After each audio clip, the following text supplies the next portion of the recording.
What's on, where, and when. It's the Talk of Nelson. NBS Talk Nelson. At NBS, we believe in banking for life. For over 160 years, we've been a trusted banking provider for generations of locals like you. We know our clients personally and build long-term relationships with them, offering flexibility by giving our staff freedom to make quick decisions to put them first. Experience banking for life with NBS. The Mako Rugby Roundup. Welcome to the Mako Rugby Roundup. I'm Chris Butler. Welcome back to Les Edwards. Nice to be here, my man. Got the colours on today. Yeah, got the Maris green. Is that because the Greens had a win? Yes, it is because the Maris had a win. Thank you. We're thrilled to bring you all things rugby in the top of the South. Today, our special guest is Stephen Caunter, the referees administrator for the Tasman Rugby Union. It's a welcome back, Stephen. Nice to have you here. Delighted to be invited back. So, yeah, pleasure to be here. Good stuff. Before we dive in, we want to give a big shout out to our venue sponsor, Stan, and the team, the Turf Hotel, Main Road, Stoke. Thank you for their continued support and also the lineup for this weekend. So Friday night, we've got the Lou Bragg Band. Saturday, it's Gentle Grant. And on Sunday, massive meat raffle. It's usually $2,000. This weekend, $2,500. That'll bring worth the of people meat. in. So it's fantastic. In this episode, we're going to be catching up with Stephen about the insights and challenges and highlights of managing referees in the top of the South region. That's a big job. A review of the latest rounds, First 15 Rugby, Senior Women's and Senior Men's Tasman Trophy, and also the Super Rugby quarterfinals results and the semi-finals this weekend. So it's great to have you here, Stephen, the referees administrator for the Tasman Rugby Union. Welcome to the show once again. And we learnt last year you're an avid tramper. So did you knock off some big mountains since we last saw you? I'm not sure about avid tramper. I think plodder might be a better way of describing it. Last summer, we did the Kepler, and that was great. And the best part of it and the worst part of it's the same story, getting caught in the wind up the top. So that was a challenge. And I've just booked for the Heafy track this summer. Yeah. So I'm batting 1,000 at the moment in terms of the dock booking system. So well done with that, getting a booking on that. Yeah, so got the dates we want. So have you done the Heafy before? No, we've done a little. We've done a part of it. So now we'll do the whole thing. So where's the Kepler?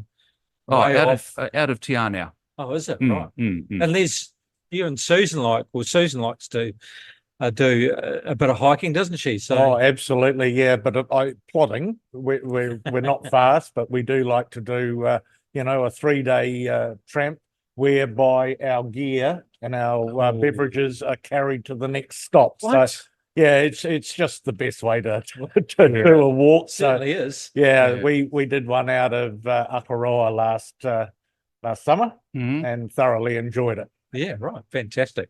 All right, but we've still got a winter rugby season to get through first before we sure do. Summer's upon us. First 15 Rugby, a round 3 review. How did things line up there, Les? Yeah, well, a good weekend again for our three regional colleges. Marlborough College 20 beat St Thomas 19. That was at home. Fantastic. Nelson College travelled away and beat Selwyn combined 55-12. Wow. So they continue their good form. And congratulations to Waimea combined 32-20 over St Bede's second 15. We thought that would be a tough ask for them down in Christchurch, but beating St Bede's second 15, 32-20, hats off to a good performance. How well are they going this year? They've had, definitely more wins than losses, haven't they, this year? They're travelling really well. Yeah, I don't think they've beaten yet. They've had a draw. And 2 wins and a draw, isn't it? Yeah, something like that. And you'd provide referees for them, wouldn't you? Waimea combined? Yes. When they're at home? They're here on Saturday, which no doubt we'll get to. So, we've got that covered. Fantastic. Yes, round 4. How do they line up? Yeah, well, as Stephen says, Waimea College, Saturday, 11 a.m. is the place to be to watch Waimea combined host Ashburton College. So good to have the boys back on Waimea College. Marlborough Boys College are away to Christ College on Saturday, and then Nelson College will play Shirley Boys High School next Tuesday at 12:30, and that will be their final game before quad, I think, from memory. Geez, that'll be a big game, won't it? Marlborough Boys and Christ College. Yes. But that's at home by the looks of it. No, They're away. They're away. Yes, right. Okay. Well, good luck to them. Senior men's Tasman Trophy, round 11. So, as we mentioned before, back on the winning way, Les, is that right? Yeah, I'll touch on that game last because Stephen and I were both there, so I'll let Stephen talk to that one. But, you know, the big game was at Motueka, where Kahurangi lost to Stoke 31-27, and in doing so immediately handed the John Goodman Trophy, Challenge Trophy over. So Stoke now hold that. That was a very close game, 31-27 to Stoke, and by all accounts, an extremely good game of rugby. Over in Lansdowne Park, Central 43 beat Waimea Old Boys 14. And when we talked about that last week, we did think, talking to Quinton McDonald, we thought it'd be a close tussle. And from all accounts, for the first 20 minutes or so, Waimea Old Boys big forwards were right in this game. But then Central ran away with it. And I think they had a guest referee, Tash Ganley, didn't they? They Stephen? did, yes, which added a new dimension to the game. We'll talk about that later. Yeah, we will talk about it later. But, you know, female referee visiting the region, a top female referee visiting the region. And at Trafalgar Park, we too had a guest referee in Maggie Coggaraw, test referee out of Auckland, and she refereed the game, which was eventually won by Marist 47-19 over Nelson. And you were there running the sideline. You were take on the game. Yeah. Look, it was close, and I think it was only 2 points in it at halftime.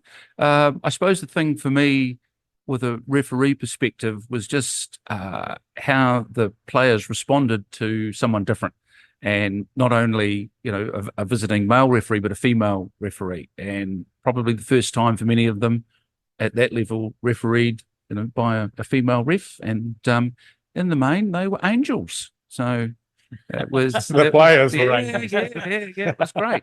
And you know, look, the feedback was fantastic, not only from the coaches, the players, the spectators. You know, I think everyone really, you know, enjoyed that there was something, you know, it was a little bit different, and you know, the quality of the refereeing as well was, you know, first class. Yeah. So at the aftermatch, both captains were very complimentary of Maggie's refereeing. Thought she was extremely competent, and she was, by the way, just from as an observer, and very fair. I think she dealt with a tough moment very well. Only one of those where someone got a bit excited, and her speech at the aftermatch was just wonderful. So yeah, it was a great thing to have her in our club rooms and refereeing one of our games. Oh, and just the referee love was first class. There were people queuing up to talk to her. You know, which isn't always the case with the referees. But I'd say hi, Stephen. Maggie. Well, I don't think I even got the hi, but anyway, no matter. But it was, it was great, and you know, it was certainly an initiative that I think has paid dividends and will continue to do so. Yeah, great. We'll talk more about that initiative. Now, actually, the weather held off. It rained that night, didn't it? It was glorious. Yeah, right. So I was just wondering about that Kahurangi game, whether, you know, it was on quite a wet track, but obviously Stoke just rose to the occasion. Well done to them. Round 12, 3 p.m.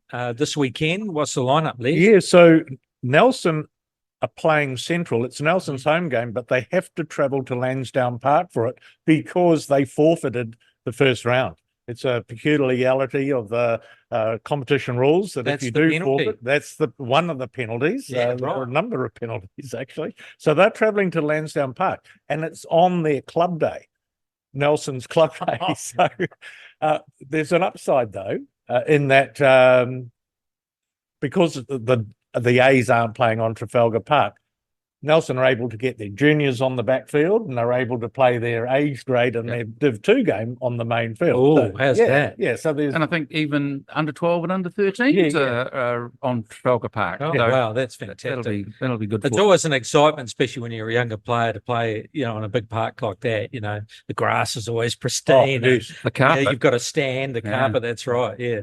Yeah, so that's the first game. At Awarua Park, Moteri are hosting Kahurangi, and then Stoke at Green Meadows will defend the John Goodman Challenge Trophy against Waimea Old Boys. Wow, that's going to be a big game too. Yeah, absolutely. All right, so let's quickly round the table. Let's call it Nelson versus Central. Stephen? Central at home. And Les, Muteri versus Kahurangi. Definitely Kahurangi, I think. Yep. Kevin, all right. Now, here's the big one. Yes. Stoke versus Waimea. Stoke had a great win against Kahurangi, and they're at home. Waimea will be licking their wounds. The home advantage, I think, will, and Stoke manage, there's normally a good crowd up on the embankment, and I think that'll be the difference to get them home. And so I'll go Stoke. Couldn't agree more. Be interesting, wouldn't it, if Waimea did get a result there? The John Goodman Trophy just keeps going around every game, moving. Yeah, which is great. Yeah, fantastic. Points, Kahurangi 37. They were sort of starting to get a bit of an edge, but all of a sudden they get a loss, and Central not far behind on 34. Then Stoke moving into third on 32. Marist 31. So you need to keep your winning ways, Les. Yeah, and a bye this week. Waimea Old Boys not far behind, and then followed by Muteri and Nelson. Senior Women's Tasman Trophy, round 6, Les. Yeah, so the curtain raiser at Trafalgar Park was Marist v Waimea Old Boys, and again, a very good game of football. Waimea Old Boys overcame a tenacious Waimea Old Boys, 40 points to 12. But, with 20 minutes to go, it was still sort of like a 14-point game. Oh, wow. So Waimea Old Boys were quite competitive. Unfortunately, there was a default by Kahurangi to Moteri, so just the one women's game played. And round 7, that's 1:15 this weekend. How does they line up? Yeah, so Kahurangi will host Marist at Cook's Reserve, top of the table clash, and Waimea Old Boys will host Moteri at Jubilee Park. So that's going to be a big game, isn't it? Kahurangi versus Marist. Yeah. The two top teams. Yeah. Cook's Reserve. Yes. Yeah, absolutely. Build up for that game. They'll have a good crowd there at Kahurangi, I'd say. Oh, I agree with you. Yeah. It will be. And every game that Marist play Kahurangi is a tough game. Kahurangi, the two sides are quite different. It's the old traditional Marist big forwards, a couple of very good elusive backs and a top halfback in Lucy Mahuika. But Kahurangi, a lighter team, but a faster, fitter team, it seems to me, across the park. So always a good contest. Yeah. And, to complement that, Waimea Old Boys and Muteri, the other end of the table, but two quite, you'd imagine, quite close match teams. So that'll be a good battle too. Have you seen many of the women's games this season? Have you been able to? I've been in the middle. You've been in the middle, right? Fantastic. So, and this weekend, I've got the Waimea. You think they'll do the job? Moteri game. I'm not going to offer an opinion. Oh, yeah. I'm in the middle. You're in the middle. Refereeing it. So I'll just take what's given to me. I think if Moteri can travel, it'll be a really good game. Because Waimea Old Boys are improving, and they've got a couple of classy players back from injury. So it will be a good contest. Jess Harvey's back. Brooke, young lady, a lock. Sorry, Brooklyn Logan. Yeah, BK. Yeah, she's these two are wonderful players. And Stephanie Mitchell at prop is leading Waimea Old Boys very well. Right, good stuff. Good luck to all the teams. The points, Marist sitting on top, Kahurangi on second on 20. Muteri got 10 points there, sort of slowly. Never know if they get a couple of results, may sneak up there, and Waimea Old Boys not too far behind them on 8. Senior Men Division 2, just highlighting a couple of games around the top of the South. Nelson Bay's round 8, and it's 1:15. Who are we highlighting this week? The country derby at Takaka really appeals to me. Yeah. Takaka versus Valley Stags. So Takaka are in 4th spot, but, just if you're in the Golden Bay area, and I know you post this on the Golden Bay bulletin board, Yes. by all means get along to Takaka Rec Centre and have a look at this, and then pop into the chain, the sheds for a after match to be celebrated. Go to the club rooms, not the changing room. Thank you. Is that what you wanted? Is that what you wanted to say, Les? what I right. wanted to Yeah, say. yeah. I just sort of very open door policy. Thank you, Stephen. Oh, for well, your- just Pick the right door. Yeah. yeah. But the food will be wonderful. Yes. In the You can well imagine. Top 4 points, Stoke 33, Huia 26, Wanderers 22, and Takaka on 21. So Stoke pretty much leading the way there. and just a traditional powerhouse in this division. Yeah. Yeah. They're all just really good journeymen who love playing foot rugby and playing for Stoke, and none of them tend to go up to First Division. So a true Division 2 side playing for the love of the game. Mm. Marlborough round 7 match of the round. Yeah, I think at Endeavour Field, Waitoi, who are in third spot, are hosting Arbitrary in fourth. So that's clearly a good game to get to. Yeah, and a draw last week between Renwick and Awatere. Yeah. Well, that was the game where we thought it would be very close. Yeah. And in fact, it was. And the interesting thing, the bit of feedback I've had, it was a good draw. Yeah. And that everyone, the view was that it was a good game and a fair result for, what was presented on the day. So if you can have a good draw, that was that's that. right. That's right. Good stuff. The points, Renwick still sitting on top. Central creeping up there on 23, not far behind Watoi and Awatere on 15. Super Rugby, and pretty much all went according to plan, Les, didn't it? Yeah. The Chiefs doing it convincingly. I thought they played well, 43 over the Reds 21. Hurricanes doing it again convincingly, 47-20. The Blues, again, quite comfortable in the end against Fijian, 36-5, Fijian Drua. And the Brumbies, there were high hopes there, people talking about an upset. But, geez, they just started off with a hiss and a roar, the Brumbies, didn't they? 31 to the Hollanders, 16. Yeah, I think what you said at the outset, the TAB had all of these teams as home teams. Next to as nothing. hot favourites, and they all won by 13 plus. So that bet at the TAB would have been quite useful. Look, to me, the Chiefs-Reds game on the Friday night was entertaining. I just think we know who our All Black number 10 is going to be. Damian McKenzie is in fine form. And running that cutter very well. Yeah, there was some sparkling tries, and they made them from anywhere in the field. So they certainly the goods and are going to be dangerous.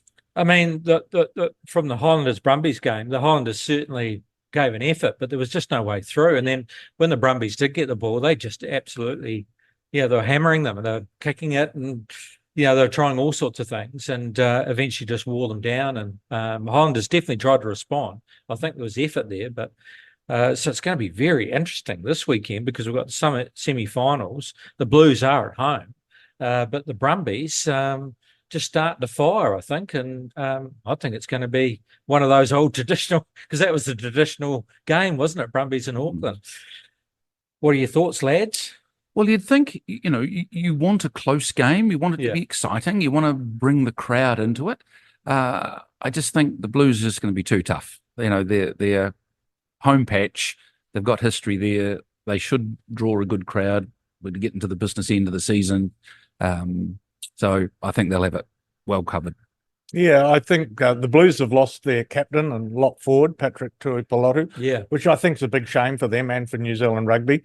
He's out for quite some time. That said, Vern Cotter does have a very direct and abrasive forward pack, and whoever replaces Patrick in the team will be an outstanding replacement. So I think the Blues will get up over the Brumbies, but the Brumbies are the best of the Australian sides and always been a very good and well-coached team. So I think maybe 12 and under with this one for a Blues win.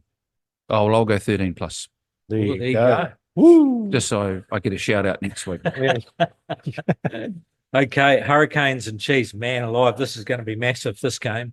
But my feeling is that we keep expecting maybe the Hurricanes to tip up, and they just don't. Even in the big games, they've come through in the end. So what are your thoughts on that game? Because I must say the Chiefs did play well against the Reds, didn't they? Yes. I'm going to go. I'm going to go Chiefs. Wow, upset. But only just. So Chiefs 12 and under. And I think just some of the X factor people are just going to spark up, just really make themselves prominent, with future honours coming up. And this is the stage that, in games where there's blowouts and you can run it around but when you're going to have to play sensible rugby to protect the score or just keep taking the points, then it's those players are going to have to spark up. So they'll get found out one way or another. So yeah, I'll go Chiefs, but I don't care who wins. I'll go Hurricanes 12 and under at home. And it is the most exciting game on offer this weekend. But what's the most interesting thing is the kickoff time. The kickoff time is 4:35 in the afternoon, not 7 p.m. Why? Because the Warriors are playing at 7:30, and someone decided to budge, move their game to enable everyone to enjoy both. And it was rugby that said, right, I will take the 4:35 time slot, because I don't think the NRL was moving with their 7:30 time slot at Mount Smart Stadium. So an interesting decision made by the powers that be to move the time. Yeah, because traditionally that hasn't happened. I've certainly been in positions where I've had to flick between the two channels just to check the scores. The Melbourne game is a big game. It is a big rivalry with the Warriors. And, more recently, Up the Wires has captured the imagination. So rugby's got a lot of challenges ahead of them to keep the game in the forefront. It could be just that they feel that the best value for sponsors and everything is to make sure that we can focus on that semi and then enjoy the Warriors. That's probably a good call from a commercial point of view. But you're right, because normally rugby probably wouldn't budge, would they, traditionally? But I must say, in past years, I've been a little bit bored with Super Rugby, and even talking to some of our local clubs when they said, well, yeah, I kind of feel the same. But this year, I've really enjoyed it, and I don't know what the difference is. I mean, there has been some subtle rule changes, but I've really enjoyed the games. And I think some of the upsets or some of the results have made it a more meaningful competition, and that, every team could just about beat every team. Yeah, because we haven't we? The Australian games or teams have risen a level, haven't they? I feel they're up there. They sort of faded towards the end a little bit, and there's still some work to go, but there was certainly some signs, which also is a bit of a worry, because the Wallabies we've got coming up as well. But I've enjoyed the rugby. I don't know what your thoughts are this year. Invariably, there is a game that is the game of the round that I'll watch the whole lot of.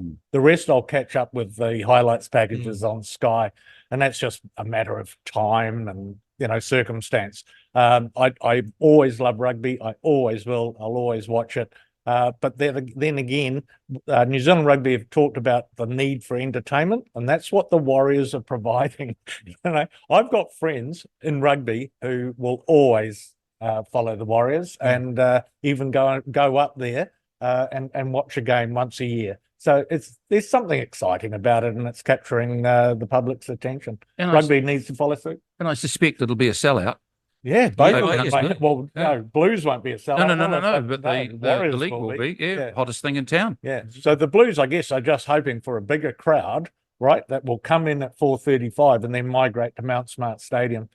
Eden Park to Mount Smart Stadium, we could probably do that in the time. So it is interesting, though, isn't it? Because I remember seeing someone posting potentially what a future rugby competition could look like.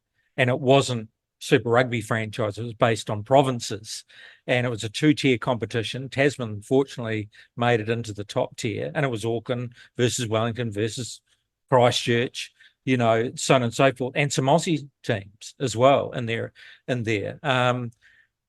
I wonder what the crowds would be like if it was Auckland versus North Harbour, Tasman versus Christchurch, with all Blacks and Super players available.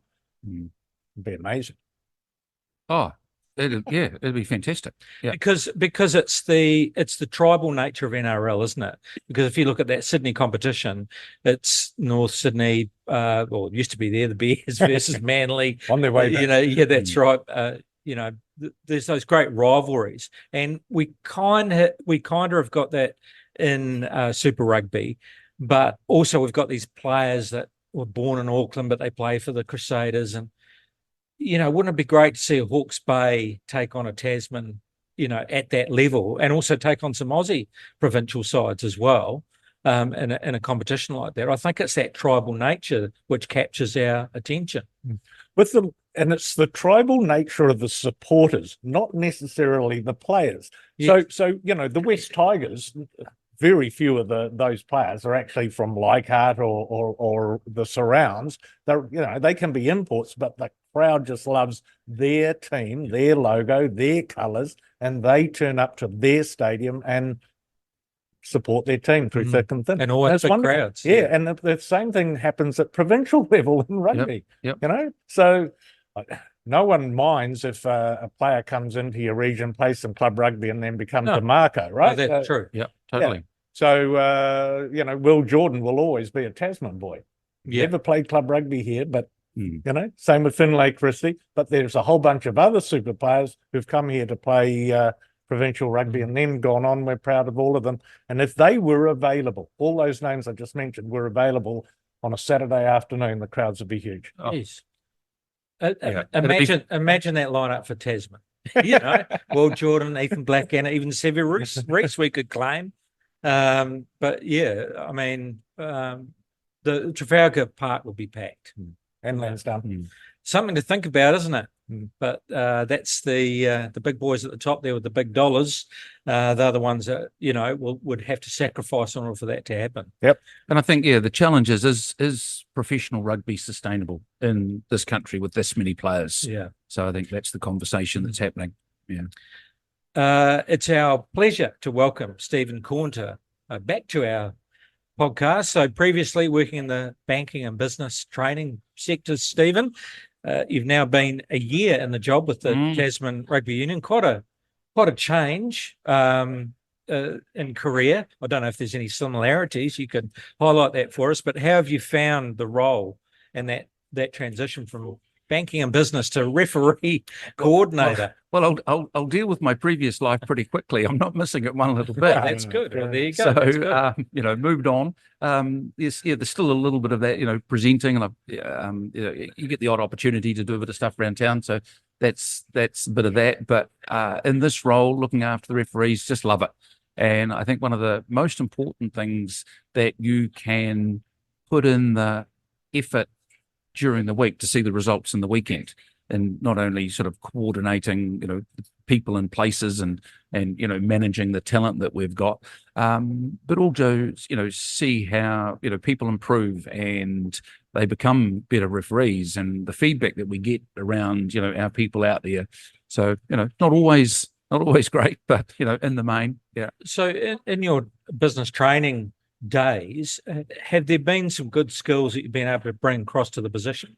Oh, some of the things just around, how we communicate and how we get the message out to all of our people, and just understanding that one size doesn't fit all, that, the refereeing community is as varied as, anywhere else in the rugby community. And so understanding that, you've got to massage and look after different people in different ways. So that's always a work on, and also, back, presenting and making sure that when we're running training and that, people are engaged and want to learn and have a, not only a learning experience, but a entertaining night as well. So, yeah, so that's.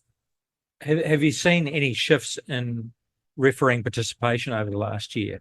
Well, yes. Big question. No, that's a good question. and look, we get the stats from New Zealand Rugby around referee numbers, and we are well and truly punching above our weight in terms of percentage increases. So we lost some last year and we're always there's always going to be attrition in one way or another, but everybody came back who I expected to come back, which was great.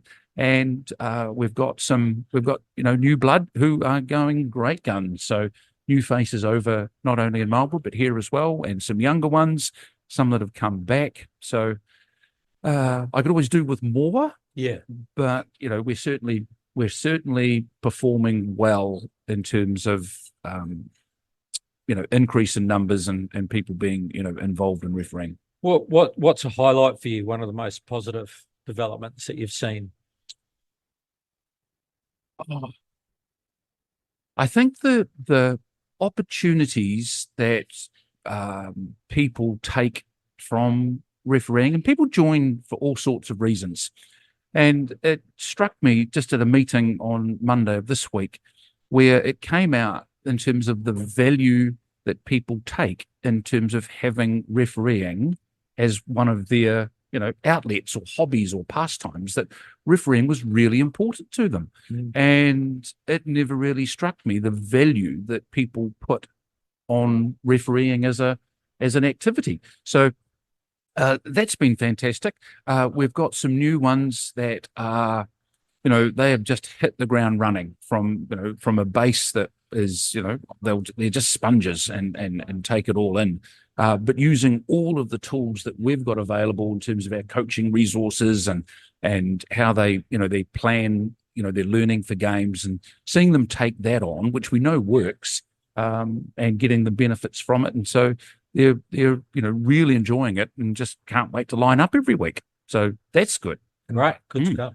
So, as a guy who follows his Division 1 team around, I must say it's great to see Stephen James back on the field. And also the one new referee that's really stood out to me is Damon Smith. Yep.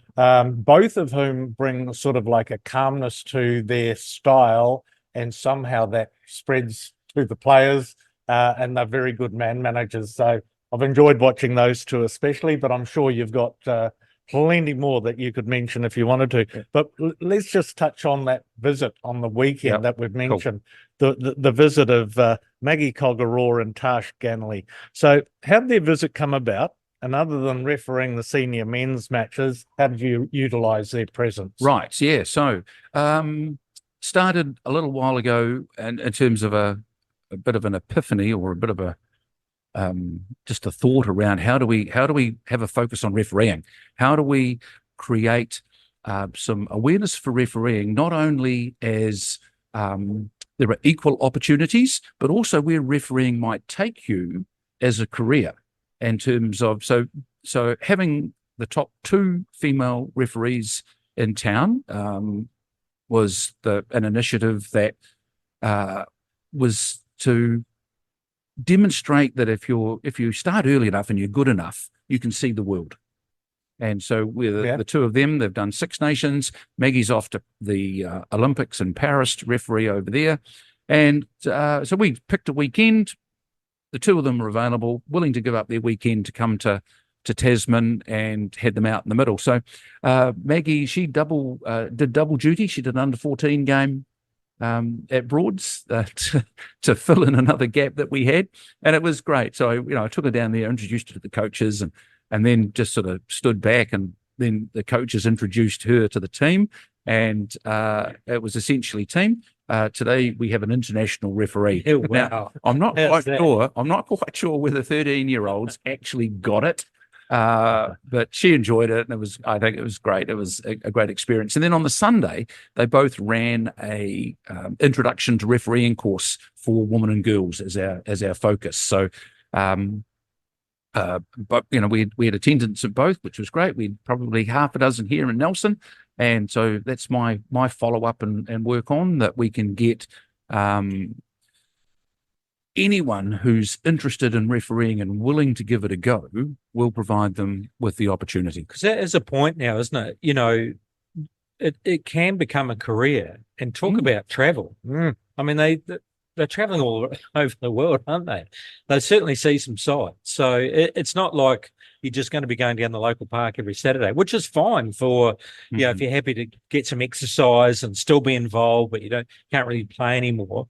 But if you have visions of travel and excitement, it's certainly something that could be focused on. Oh, totally. And I think, we've got some young talent here that if they stick at it, I think they have a huge potential in being a match official. But even locally, so we've got two of our lads, Damon being one of them. They're off to Illawarra for a week on an exchange to referee over there. They leave on Friday. We've had exchange weekend in Nelson and in Blenheim where we swap referees for the weekend, and so there's even local opportunities to be visiting other places and doing other teams and that sort of thing. So yeah. So the ladies, did Yep. they thoroughly enjoy the visit and Yeah. the Tasman Trophy participation and the training courses? Oh, look, they were just, they did love it. And I think they certainly commented on, the vibe about, refereeing here in Tasman and, the culture that we've got and how well they were looked after. As I said earlier, it was really interesting the way the players responded.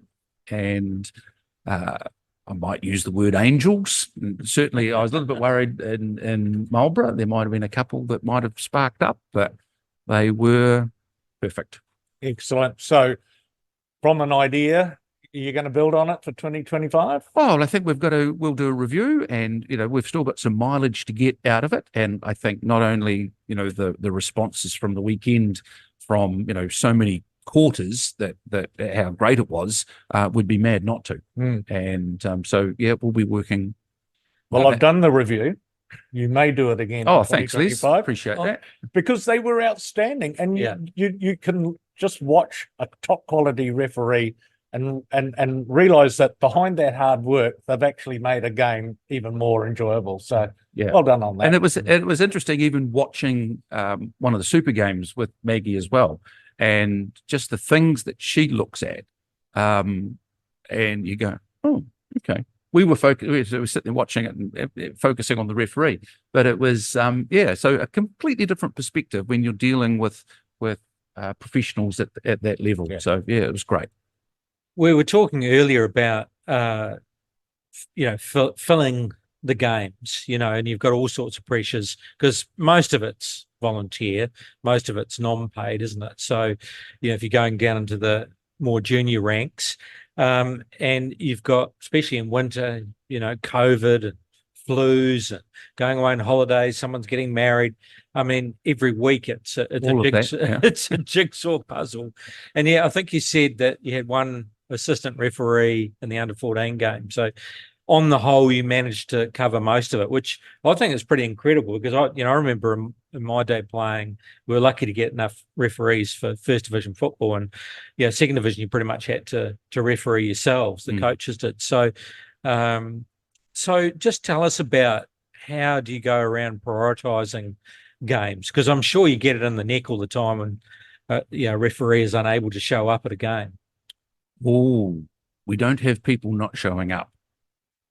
No, so, but if you can't don't get a referee, So at the moment, this season so far, our objective, which we are fulfilling, is to appoint a referee down to under 14, and so for age grade up, and then we've also, where we can, we'll shuffle into under 12 and under 13 as well. So they'll get a registered referee every now and again. So it becomes a bit of a juggling act with all of the above in terms of impacting availability, and people have other things going on in their lives, and we'll call on some to do, double duty, triple duty sometimes, and they're tough gigs to referee 2 games and then run sideline for a senior game. You'll certainly feel it the next day. Well, I do anyway. So below the age group, how does that then get refereed? So then we run at the beginning of the year what we call an associate referee course. So I'll run that and share with them a few tips and tricks and ideas, and also how we want them to, play it out, what they should focus on. often the beginning of the conversation is please get a decent whistle, and please don't referee in gumboots or Crocs. Once we're overcome that, we're making huge Geez, strides. that'd be a hard call on a Saturday morning, wouldn't it? Most would be in gumboots. gumboots. Yeah. But anyway, we'll get that. But the interesting thing about the whistle, and this is the one thing that I've had more responses on, is the guys that have gone out and got themselves a decent whistle. They say it makes a massive difference when you want a response out in the middle of the field. So these associate referees, and often, they could be a coach or a willing parent. We run them through the course, and they'll look after all of the age grade as well. And so, we're really grateful to have them. And the other good thing about them is they are one of our best sources of becoming registered referees, and that they'll, that willingness to be out the middle, doing it even at under 11, 12 and 13, they'll go, actually quite enjoy this, and they'll come on over and take it a bit further, which is great. You have a bit of a thought about how you might utilise some senior rugby players in this area too. Yeah. I have all these great ideas. It's just about getting people to actually participate in them. But we've got a window of opportunity that we've got senior rugby finishing, and there's another couple of weeks where we've still got some age grade happening. So all of the clubs are going to hear from me that have senior teams to get some of their senior talent out, even, looking after their own clubs to referee the under 11s, under 12s, under 13s. Now, not only is the opportunity for them to give something back to their club, but these kids will just they'll just love it. To have one of their own club senior players out there looking after them. And if I think back to my playing days, that was, it was a thing. And so I'm hoping that not only the benefit to support their clubs, have a go at refereeing, but also understand, the challenge that being a referee presents, and the thing, if they know more about refereeing and more about the law, they will be better players. I was just thinking of that when you were talking, because I can see in my mind some players at Marist would be really good, so long as they had a one-page cheat sheet on the laws of the game. They didn't have to read the thick law book, No, they all know the law. Apparently they do. Div 2 players they tell us Div 2 are even better. But also you could they could have a think about this, because if they want to be part of encouraging younger players to get involved in playing, and potentially even refereeing as well, and they see those senior players refereeing. I'll just go back took my nephew to the Giants, and he brought his little mate with him, big buzz for them, never been before. But they knew all the players, and a couple of those players had been to the school. And while these guys are trying to take free throws, vital free throws, the kids are yelling out, hey, Mark, or whatever, trying to get their attention. Absolutely loved them. Then rushed down to get autographs, and we're hanging all over them, and, big buzz for those kids. So if the kids are going to watch senior Premier Division and potentially, a Mako game, and they turn up to referee a game like a Quinton McDonald or something like that, big buzz for them. Well, there's some of the initiatives around the country. So there was Tony Brown down in Dunedin. He was out refereeing just to showcase some Conrad Smith up in Taranaki. The women's game. A women's game. Yeah, that was so just having some of those people out there, just give them just a little bit of insight. We had we've had a refereeing class attended to by some Nelson College boys, and so we've got them getting them lined up to do some out in the middle for 12s and 13s. So hopefully they'll fantastic. If you can get one or two referees out of them, that'd be wonderful, wouldn't it? Well, previously, when we were talking about Maggie and Tash visiting the region, they enjoyed the culture of the Tasman referees. So how are you still continuing to build on that and going? How do you go about building a good culture amongst your group of volunteers? And I think you've got to go back a few years when the referees also came together as Tasman, and It is a constant that we focus on and make sure that we are delivering on. And, with having the ladies visit as well, you couldn't just go to one side and you go, well, let's get two. And so everyone's, enjoys that experience as well. So we have the referee of the week, and that gets posted on the Tasman community page. And one thing I'm really proud of is the fact that it gets some of the highest engagement. And so the feedback that we're getting from the fans and the people that follow it, in terms of positive feedback, so that's great. One of the challenges that we do have is how do you recognise and reward such a diverse bunch of people? And some don't mind being in the spotlight and being the ref of the week. Others may not care so much for it.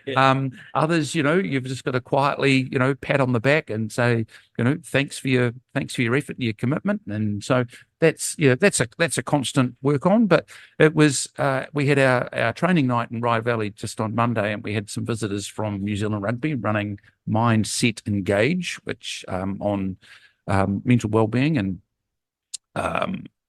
it was a really good session. And we were saying our farewells, and she said, you've got a really good vibe here. You've got a really great culture. We don't see this necessarily with every group that we go to. So I took that as a pat on the back that what we're doing as a referee group, coming together, it's we're doing something right. So yeah, good. Yeah. Fantastic. Well, on that note, a call out to those that may be interested. So what are the benefits? But also, how do they get in touch? How do they get involved? Really simple, ref@tasmanrugby.co.nz. Yep. Email me and we'll go from there, really. And the benefit, see the world. I mean, that would be, we want you see the world. I mean, that would be the byline, wouldn't it? Well, if you start, I started a bit late in my refereeing career to see the world, but you want to workshop that. But I honestly believe that we have some young talent here already that could make it, really, well in the world of being a match official. So it's, the opportunities are there. In terms of the benefits, I think. And people come for a whole lot of different reasons. I started refereeing because if you can't beat them, join them, and so I did. And so we've had a couple that have come with the same view. Other people join because they want to find their voice, and because you can't be a meek referee. And so, some people do that for their own whistle, good strong voice. Yeah. And so for their own sort of personal development, they've seen refereeing as an opportunity, and it's really worked for them. Others, it might be, fitness, filling in winter. Lots of different things, but we'll kit you out. They've gone crazy, and I'm wearing my Tasman referees hoodie. This is one of the best things that I've done. They've gone crazy over them, and they wear them everywhere. And so now I've got, 40 or 50 walking billboards happily wearing their hoodie saying that they're a referee. So, I can't fault that. Yeah, that's great. Hey, mate, always fantastic to have you in. I mean, it's a difficult side of the game, isn't it? Because it's not the showpiece, and in a way, referees are hidden, and that's probably the way that they like to be. But the game can't survive without them, and they're a very important part of the game, aren't they? So to get insight to the challenges that you have to make sure that we supply referees.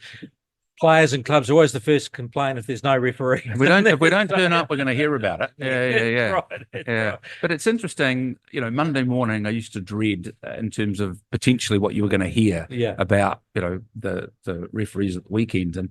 But I've got a better response now. And the referee never cares. We don't care who wins. We don't care what the result's going to be. We want to facilitate a game between two teams and ensure it's done safely as best we can.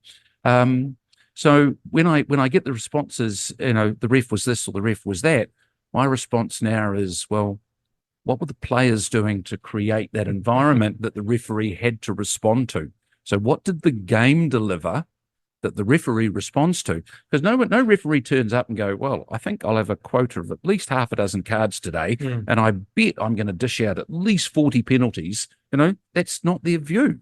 Yeah, no, there was a recent survey in football. Stu Reid, who you may know, is the mainland football representative, and they did a survey. And I don't know whether the referees did this survey, but 75%, no, was it? It might have been 85% of the incidences were not the referee's fault. It was related to the surrounds, the game, the person. The referee had to deal with it, and it was what did they have to deal with? How did they handle it?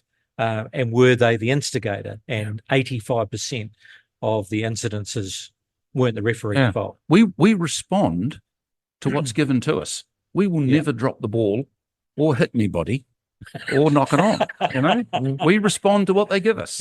And so that's maybe a parting thought that I want people to consider. It's not that the referee was poor, it's what the referee had to respond to by what the game gave them. Fantastic. Great to have you in, mate. Pleasure. And we'll have you back again. Oh, really?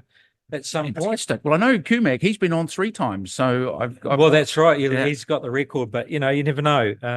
It's still up for grabs. Yeah, maybe another. So the other little side hustle I've got at the union is the blue card administrator. Oh yes.